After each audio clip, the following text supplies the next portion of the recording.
కవిత గారి ప్రెస్ మీట్‌లో ఇదొక మనం అర్థం చేసుకోవాల్సిందంటే క్లారిటీగా కాళేశ్వరం ప్రాజెక్ట్‌లో ఖచ్చితంగా అక్రమాలు జరిగినాయనైతే ఒక బీఆర్ఎస్ పార్టీ అధినేత బీఆర్ఎస్ పార్టీ ఎమ్మెల్సీగా ఉంది గాబట్టి, బీఆర్ఎస్‌కి సంబంధించిన ముఖ్యమంత్రి ఎవరైతే మాజీ ముఖ్యమంత్రి ఆమె కూతురు గాబట్టి, ఆమె డిక్లేర్ చేస్తుంది. ఏంటి?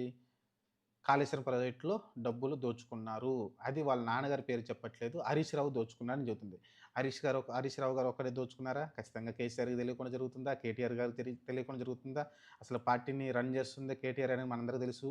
మరి అలాంటిది కేటీఆర్ గారి సంబంధం లేకుండా హరీష్ రావే మొత్తం డబ్బులు దోచేసుకున్నాడా?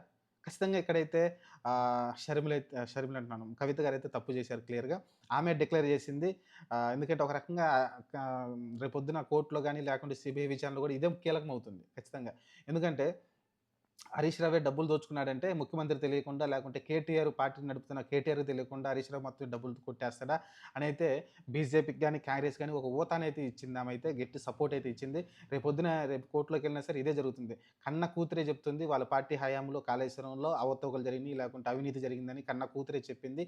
మరి దీన్ని పరిగణనలోకి తీసుకోవాలనైతే ఆ రోజు కోర్ట్‌లోకెళ్తారు. అది ఖచ్చితంగా ఒక చాలా చాలా కీ రోల్ అవుతుంది ఆ పాయింట్ గూడా. మరి చూడాలి మరి ఏం జరుగుతుందో. ఖచ్చితంగా ఇది కేసీఆర్‌ని, కేటీఆర్‌ని ఇద్దరిని ఇరకాటంలో పెట్టినట్టవుతుంది.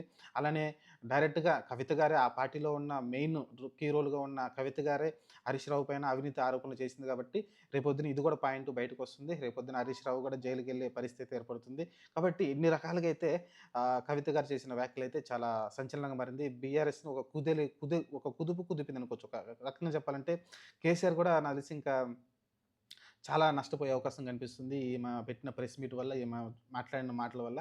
మరి చూద్దాం మరి ఫ్యూచర్ ఏం జరుగుతుందో, బీఆర్ఎస్ పార్టీ గతి ఏమవుతుందో చూడాలి. ప్రస్తుతానికైతే కవిత గారు చెప్పిన వ్యాఖ్యలు చాలా సంచలనంగా మారినియి రాజకీయ పరంగా.